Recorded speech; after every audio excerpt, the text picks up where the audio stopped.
Watching the Knicks the other night get creamed by Sacramento, 113-92, the worst team in the NBA, along with the New Orleans Pelicans.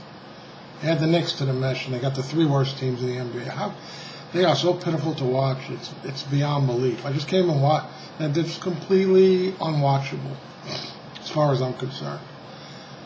The only bright spot is watching the Nets lose, because I just want them to continually lose and not make the playoffs, so they'll kick themselves in the ass by signing Kevin Durant and Kyrie Irving. I'm actually hoping that Durant doesn't even come back, but if he does, I'm hoping he'll be a shell of his former self, and that the Knicks, what I was hoping was that the Knicks would show some life, and that the Nets would fall apart by next year, so that they would look like, they would look like the hero, and the Nets would look like the GOAT. But that's a long way off, so, I'm not thinking about that right now. What I'm thinking about is a team that basically just absolutely sucks, no matter what what players sign with them, or how they rearrange the lineup.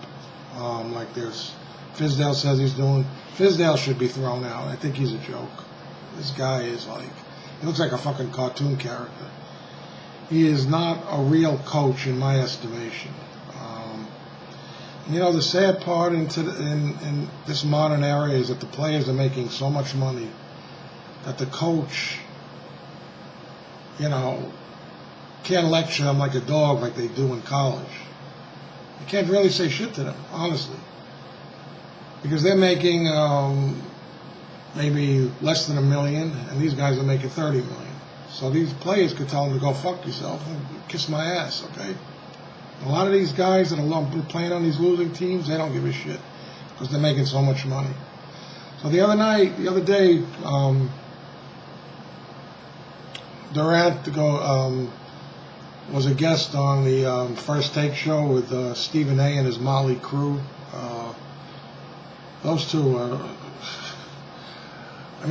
Kellerman, I'll say he's somewhat educated, but that other bitch, I don't know what the hell she's on that show for. She just calls the station breaks. That's about it. Doesn't know anything about sports. God forbid if Stephen A. ever asked her to name the front four of the Seattle Seahawks, God only knows what kind of an answer she would. I think she just reads the stats on the computer, knows the quarterbacks of each team, and that's it. Ask her to name another player, and she's clueless. So, anyhow, so he was on. He was talking about Draymond Green and how he played a role in KD deciding not to sign with Golden State. Subject, just to be clear, because I don't recall an answer to this question.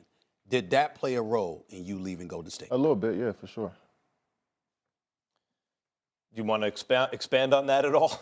Yeah, your teammate talked to you that way. You think about it a bit, but we talked. Like I said, we talked about it, but definitely, for sure, I'm not gonna lie about it. So in this instance, I actually side with KD because of the fact that I have a soft spot for individuals that get their feelings hurt, because my feelings have been hurt so many times in my lifetime that I can't even count it. So we sort of have a mutual bond in that sense.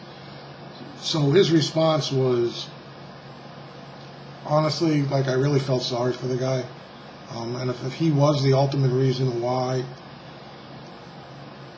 Durant did eventually decide to leave Golden State, then that's pretty sad.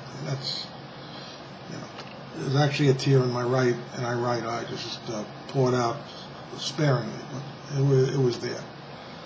But what the thing is with this KD guy, he has such a fucking holier than thou fucking attitude. He doesn't even want to answer questions and doesn't think that, he should respond to anything a reporter tells him to say. He thinks from his demeanor, it's like the questions that he's asked are beneath him. You know what I'm saying? I would have loved for Stephen A. to ask him KD, to be honest with you, man, did you agree to appear on this show because you're doing us a really big fucking favor? And this is the response I was hoping that we would get. Golden State. A little bit, yeah, for sure. Do you want to expand on that at all?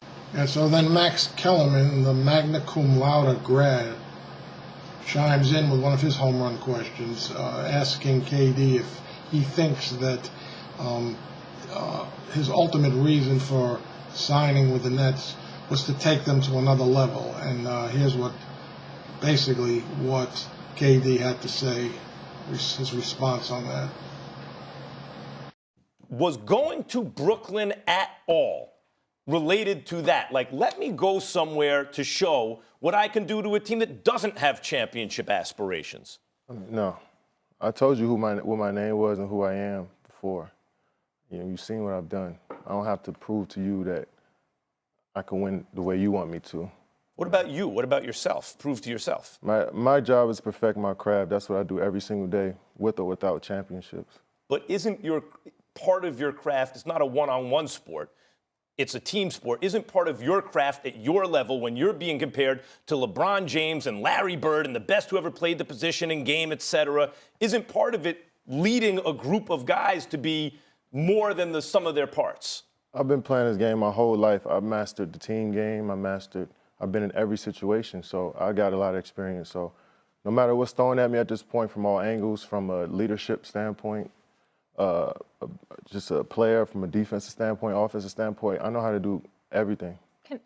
And of course, you know, I always save the best for last. The home run question from the lady whose primary function on this show is just to keep tabs or to keep track of the station breaks. Can I get in here real quick? I had one question, because we talked about this a lot on the show. I was convinced you were going to the Knicks. You chose the Nets. Obviously, any team would have wanted you. Why did you choose Brooklyn when you had all the other suitors? Well, I just think I was going to the Knicks. Why? That's what I said. Nobody said anything to me. It was just a pure gut feeling. I think I was hoping you were going to Knicks, to be honest with you. I'm just happy we got you on the East Coast. Rub it in. I'm just saying, You ain't got to rub it in. You made the right choice. Did you even Listen, all right. consider the Knicks, KD? I mean, I talked about this plenty of times, you know. I need to hear it again, though. I think, you know, the Nets was a team that I've been kind of looking at for the last few years, just as an up-and-coming franchise, and to have an opportunity to be a free agent when they were at this point of, you know, seeing some growth within the franchise. I thought it was a great opportunity to combine and partner. Did you see the look on Stephen A's face? Did you see the look on his face? It looked like he was scared shitless. He owes this Molly, whatever the hell her last name is, a steak dinner for covering his ass. Because we know damn well that the reason, the sole instigator of this bullshit that KD is coming to the Knicks is because of you, okay? Nothing to do with anyone else. So what he could have done is, could have been a man and said, no, you know what? I'm the one that thought that you were coming here. How about that? Instead, kept his little quiet ass shut, and she covered his ass, and the rest is history. So that's about it. Anyhow, that's my first take. My second take on what happened with the KD appearance on First Take. If you like what you just saw, hit the like button, hit the subscribe button. More importantly, leave a comment below. Tell me what you think. All your comments are important, relatively more important to me than to anyone else, and relevant to this video. Thank you. Have a good one.